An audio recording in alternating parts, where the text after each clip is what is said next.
I currently work as a cop in a pretty small town. It's surrounded by woods and parks. The forests aren't part of any national park system, but I feel as if it's as big as one. I have to be vague about the area, because I don't think my boss would appreciate me talking about this case. It's still pretty big news considering nothing ever happens in this area. When a child goes missing in the woods, it should be big news. When two goes missing, it's more than just news. I never told anyone the truth about what happened in those woods when I took a day looking for those children. I'm certain that if my boss heard any of this, he would strip me of my badge and send me off to a head doctor. But I have to tell this, in hopes that I get any information about who I came across that day. I had an early midlife crisis and changed careers. I come from a long line of police officers and had planned that to be my future, but because of some complicated and boring reasons, I chose to do something else. Then, later on in life I regretted my decisions and did what I needed to do to become a cop. Even though I looked on the older side, I didn't actually have a lot of experience in law enforcement. The place that hired me didn't need someone who did, just a person that looked the part. Nothing happened in this small town, just some easy to break up bar brawls. Hell, they couldn't even be called brawls. I feel as if they only hired me so I could go through their ancient filing system and update it, because my boss refused to do it. While I was organising the mountain of old paperwork and cases, I found out this town had a pretty regular pattern of hikers going missing on the trails. But after looking at the national average, I guess our town wasn't anything special. Nothing sinister going on. People just get lost. I had only been working at my new job for 6 months when the uproar started. A child had gone missing on one of the easier and short hiking trails with his family. His father had turned his head to talk to his wife, and when he looked back, his little boy was gone. They had thought he had just ducked behind a tree to scare them, but after looking through the entire area they grew panicked. The mother stayed where they last saw him, and the father ran to get help by the ranger station. They quickly organised a search for the boy. The mother stayed in that spot for nearly 10 hours, waiting and watching, not knowing what else to do. I'm not a hiker myself, but I joined the volunteers and searched for the boy. Any spare moment I had, I was doing whatever I could to help. I ended up with hundreds of bug bites and torn ankles from my new boots, but I never complained. A child was out in the woods, and we couldn't find any trace of him. Then, a girl was lost. She was a classmate of the boy, and wanted to help. Some volunteers humoured her and let her run water to people searching, but she could only go a few feet into the woods. If she saw someone coming near the trail end, she would run up to give them a cold water bottle. She was in sight the entire time. Again, someone turned their head as she took a step onto the trail, and when they turned back, she was gone. The people who she had been walking towards hadn't turned their heads. They were completely bewildered and questioned what they had seen. She simply was gone in the blink of an eye. No one had a logical reason for it, so they didn't dwell on how the children disappeared, only now that they had 2 missing. Helicopters came and scent dogs joined the search, but after a week, the search was trying to recover a body. 2 children under the age of 10 in the woods for that long wasn't likely to last. I had been doing whatever I could in those days, but felt useless. My boss noticed how badly this case was on my health, and forced me to take a day off. After all, I wasn't a hiker or an expert in cases like these. I had done everything I could, and if I kept hiking, I would just burn myself out. He felt like there was more than enough people looking that I could rest for a day, and then got back at it full force. I didn't listen to him. I did go to bed early the night before so I could be up at the crack of dawn to go back onto the trails. I wasn't a part of the volunteer teams, and my boss told them I shouldn't be out there. They gave me some looks but let me go hiking as long as I promised to stay on the short trails and not to go into the woods. Which I agreed. I could get lost and that just wouldn't help anyone. I knew I wouldn't find any traces of the children on a trail that had been looked over at least 100 times before, but I still couldn't just stay home. That's how I spent my free day, hiking trails and getting more blisters on my ankles. I had a backpack of some supplies. Even though I had hiked for the entire day, I wasn't very hungry. I think the stress was getting to me. I still had some water and granola bars in my pack near the end of the day. I was in the middle of a somewhat longer trail I'd gotten permission to search on when the sun had started to set. I decided to start heading back, but knew it would be dark by the time I arrived at the end of the trail and to the ranger station in front of the woods. I knew I wasn't going to find anything, but I still felt disappointed ending the day empty-handed. The orange light of the sun had faded into a grey light, a strange grey light that made bright colours pop. I'd forgotten how strange that time of day looked. My orange shirt nearly looked neon in the grey light. Because of the odd light, I saw a bright white on the trail, easier than I might have at a different time of the day. The trail had a slope to it. I had just reached the top ready to go down when I saw the white on the trail. I squinted to see a person standing, wearing a long white and baggy sweater. The day had been hot and not at all sweater weather. The person was short and my heart started to race. But this person didn't look short enough to be 7. But it was still very strange to see a pre-teen just standing in the middle of the trail. I went down the slope and towards them, hoping I looked friendly and they didn't just book it into the woods. "Hey, are you alright?" I asked them when I was a few steps away from them. At first, I thought they had been wearing a long white hat of some sort, but when I got closer, I saw their hair was pure white. Either this was a very short older person, or this child dyed their hair. I noticed they weren't wearing any shoes, and found that strange. Their feet weren't dirty from walking in the woods, and I didn't see any abandoned shoes around the trail. I had no idea how they went bare feet without tearing up their soles. Hearing my voice, they turned to face me. They were a child like I had first thought. Their hair fell over their face, making it hard to see their face. I guessed they were a boy, even if their hair was on the longer side. Alarm bells were ringing in the back of my head, but I couldn't just ignore a lost child in the middle of the woods. "I'm a cop, you're safe. My name is Hugh." I was carrying my badge in my backpack and held it out for the boy to see. The boy still hadn't spoken, or reacted in the slightest, but at least he was looking at me, showing he was listening. "Are you lost? Where are your parents?" I asked as gently as I could. I couldn't blame the boy for being scared of a random man coming up to him in the woods. I hoped he trusted me enough to bring him to the ranger station so we could get help. We had to find out where the boy's family were, and make sure he wasn't in any kind of trouble.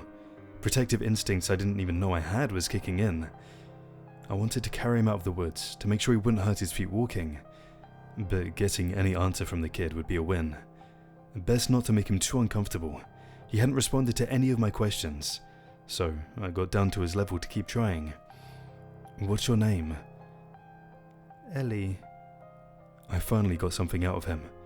His voice was so soft I could barely hear it, but I had a name. "I'm going to the ranger station. How about you come with me? If you feel comfortable with it, we could hold hands so we don't get lost." I saw his hands fidget a little at the end of his large sweater as his eyes darted back and forth, considering what I'd asked. Because I'd gotten down a bit lower, I could see his eyes through his white hair. His hair wasn't dyed. He was albino, judging by his pink, reddish eyes. A rare condition I'd never seen in person before. I heard people with the condition had bad eyesight. It would be dark soon, and I was surprised if there was still light after how long we spoke for. Holding hands would be a good idea if he couldn't see when the sun did finally set. He came to a decision and held out his hand to let me take it. He seemed like a shy kid, so I didn't push any more conversation and took my small win. When we started to walk, I kept an eye on the ground, making sure I was guiding him away from anything that might hurt his feet. I wish I'd brought an extra pair of socks that day. Ellie was very light-footed though. He carefully walked around twigs on tiptoes, as if it was second nature to him. I remember not wearing shoes as a child, so maybe he had just adjusted without them. I wished I had a way to leave a note where I found him. If his parents were nearby, they would be worried, but I assumed they would just go to where we were headed once they couldn't find him. I had my phone on me, and I was glad it still had its charge. Still holding Ellie's hand, I tried to unlock my phone with one hand. It had frozen, which I thought was weird, It had never frozen before. I tried to restart it and my lock screen came back on, but the clock remained the same time it was when I first checked it. The sun still hadn't set, and my phone clock wasn't moving. I wanted to call the station saying I found Ellie, but no matter what I tried, my phone just refused to work. I shoved it into my pocket to try and use it again at a different time. As we walked down a slope, I get hit with deja vu. I thought I'd already walked down this slope. In fact, I just found Ellie at the bottom, but I ignored it. The woods all looked the same to me. I could just be getting confused by my surroundings in the dark. I was never a good hiker. But when we hiked up another slope and came down again, I was seriously starting to think a tree growing on top of a boulder was the same one we had just passed by. My throat was starting to get dry, and panic was rising in my chest. Why did everything look the same? Why had the sun not set yet? And why would my phone clock not move? I pushed those worries down until we passed by the same tree growing on top of a boulder a third time. I didn't want to stress out Ellie, who had silently been walking beside me the entire time. Ellie, could you do me a favor? I don't mean to worry you, but could you stand right here as I look over that slope ahead of us? I just want to look ahead. I swear I won't leave you. The boy gave me a nod, and it looked like he didn't want to let go of my hand, but he let it go, and I half jogged up the trail to the small hill in front of us. When I started to walk away, Ellie had crouched over and started to shove sticks in the dirt. What I saw at the top of the hill gave me tunnel vision. I thought I was going to faint. I stood staring at Ellie, crouched over playing with sticks. I looked behind me and saw the same thing. This couldn't be happening. I had to be seeing things. Maybe Ellie had a twin and they were messing with me. I jogged down and walked over to the tree I was using as a landmark. I put my useless phone on top of a root. Ellie was staring at me and I gave him a smile. "Humour me," I told him, and started up the slope again. When I reached the top, Ellie still had his line of sticks, but I felt a weight in my pocket. My phone was no longer on the tree root. It had returned to my pocket. What the hell? I asked slowly to myself. I had to be going crazy. Maybe the stress had finally gotten to me. I couldn't be stuck in a loop. These things just didn't happen. I walked down and stopped in front of Ellie, wondering what my face looked like in that moment. If this was really happening, then Ellie might know something. After all, when I found him, the loop started, but I wasn't ready to put the blame on him yet. "I'm going to climb a tree," I said, hands on hips. A hint of a smile flickered on Ellie's face. I had no idea what else to do. Clearly I couldn't walk along the trail without getting brought back, but I wasn't about to risk going into the woods. I'd get put back on the trail or get lost in the trees. Maybe, just maybe, if I climbed high enough, I could see something interesting. Or maybe the loop didn't reach high in the air. It was something I could try at least. I placed my bag at the base of the boulder tree and started to climb. "Watch my bag for me, champ. You can have the water and snacks if you want though," I told Ellie and started to climb. I wasn't much for climbing, but the branches were thick and close together, so it made it easy. This tree was almost made for it. I slowly made my way up, getting covered in leaves, sap and scratches from the bark. I didn't know when I should stop. I made the mistake of looking down and froze in fear for a few seconds. I learned in that moment I was afraid of heights. But I had to keep going. I had to get out there and find a way to get Ellie out of the woods. I don't know how long it took, but I made it nearly to the top and where I could no longer grab branches to support my weight. I looked around, seeing nothing special, but I was still in the tree, so maybe the loop didn't reach that high up. I took a risk and climbed up one more branch when the world went dark. I realized that the sun had set in a blink of an eye. I looked up at the starry sky through the branches before an immense force suddenly knocked me from my perch. It felt like an invisible hand had grabbed around me and plowed my body through all the branches that I had just climbed. The pain was nothing like I'd ever felt before. I heard my legs break before I felt it. My ribs were crushed and I knocked my skull, thankfully, making my world dark. When I woke up, I was on the bottom of the trail, right next to Ellie, who, I'm pretty sure, just was poking me with a stick. I screamed sitting up, patting my body looking for what was broken, only to find myself in one piece. I was breathing hard, looking frantically around to see I was back in the grey light of the trail, and my body healed. Not even the tree sap remained. I guess that didn't work, I said with a small laugh, though I wanted to cry. My body was healed, but I still held that memory of the pain. It was a good idea. I don't think I've ever seen someone find an opening of the loop before, Ellie commented in his small, soft voice. He had spoken about the loop. I no longer could doubt what was happening. The whole thing was now in the open, and we needed to talk about it. I'm stuck in a loop, I said slowly, still not fully believing it. Yes, you are, Ellie said with a nod. He was making doodles in the dirt with his stick, as if the strangest thing wasn't happening, like all of this was normal. I stared at him, and the sticks he had placed in a circle in the dirt, and a thought suddenly came to me. I'm stuck, but you're not. The sticks Ellie had been playing with remained when my phone was returned. It may have been because Ellie hadn't moved, but his wording made me clue in. He didn't agree we were both stuck, just myself. I pulled my pack next to him and patted on it, giving him a place to comfortably sit. Alright champ, take a seat and let's figure out what's going on. With both of us and unlimited time, I'm sure we can figure out why this is happening. You're not going to accuse me of trapping you, Ellie said, and the surprised tone in his voice was the most emotion he showed since we met. Nope, you don't seem the type. I could have sworn I saw his ears turn a little red for his hair. He sat on my backpack, knees tucked inside his sweater, making him look very small. But for the small child he was, I knew in that moment he might not be human. But lucky for myself, he had the answers to what was going on. Humans are born to die. Most creatures are. You cannot understand an endless existence. Not truly understand it. If you did, you would become something else. That is the purpose of this loop. For you to become something else. In this place you cannot die. You just remain for your mind to rot or turn. The one that created this place reproduces this way. If your mind turns and you become something else, it twists your flesh into something the same as itself. The ones who cannot make the change are eaten. The loop keeps the victims fresh. I assume the missing children on the trail were taken for food. Children often don't manage to change. I got goosebumps listening to Ellie's words. I hated the idea of those two kids being trapped the way I was.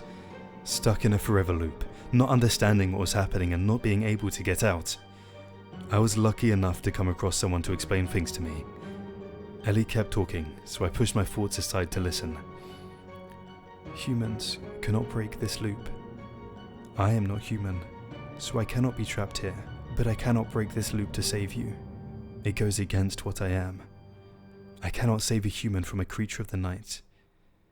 I, however, can make this offer to you once. I can turn you into something else. Once you come to my side, I can save you. I can remove you from these woods. I cannot guarantee your humanity though. You may end up as something far worse than the creature that has trapped you here. Ellie stared at me so intensely with his red eyes. It felt like the forest was closing in on me, waiting to hear my answer.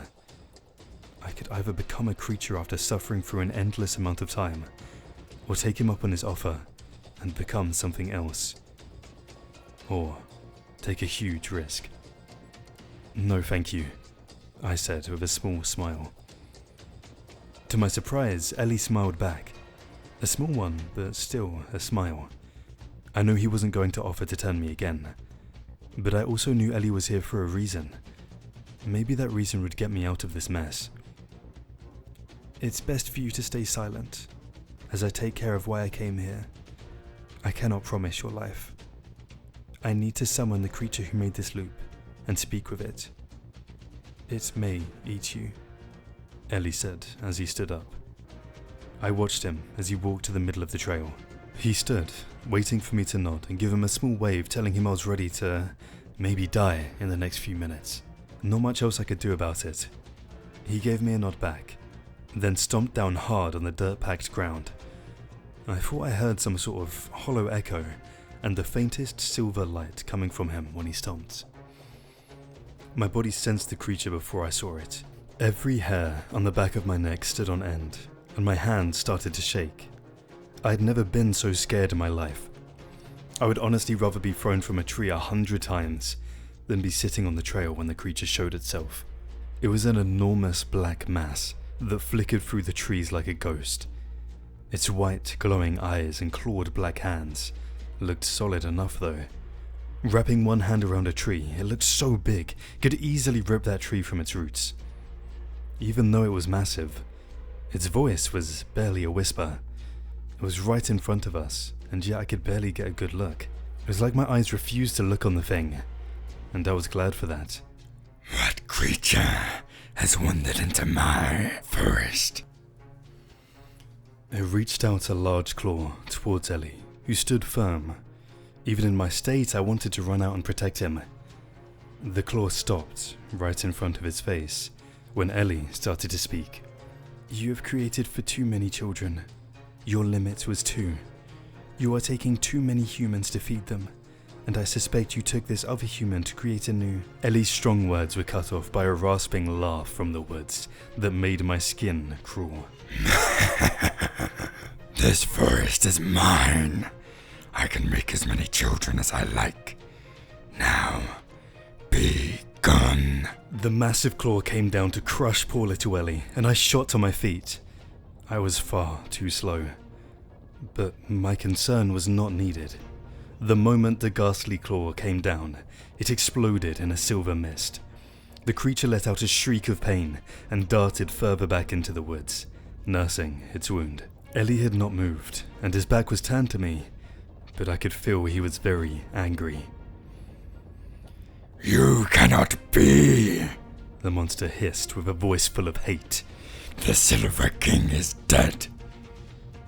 "I can never die, and you have insulted me beyond going past your child limit. As a punishment, you must kill the most recent ones you have created. You must also break the loops of the humans you have trapped. Humans that are most suited to be returned to their world, adjusted to live peacefully. You will go hungry for a while, but be thankful for your life." The monster hissed more, darted back between the trees considering what to do. It clearly wanted to kill Ellie, but couldn't. I couldn't believe that Ellie, the small child before me, was a scarier monster than the darkest thing in the woods. But the proof was the thing not attacking. With more pacing and hateful hissing, it agreed. "Oh, thank you, my dear Silver King, for sparing my life this night. I shall never forget it. Never." I'd never heard such pure hate before. It made me feel sick just listening to that dreadful voice. I had no idea how Ellie stood so still, with them directed towards him. He was a tough kid, it seemed. I expected something special to happen, but I just blinked and everything returned to normal. It was dark, meaning the sun had finally set. Ellie stood in the same spot, the monster in the woods gone. I checked my phone, finding it working, but I didn't use it to call for help. I knew I was safe to walk to the end of the trail and out of the woods. Ellie looked at me, with a hard-to-read look on his face. It lightened when I offered my hand to him, so we could continue in the way we started. Even in the dark, I saw his face flush a little. He was a big, important figure among very scary creatures. I don't think he was often treated like the child he was, and appreciated the gesture. I wish I'd spoken to him on our walk. I didn't know what to say after everything I'd seen.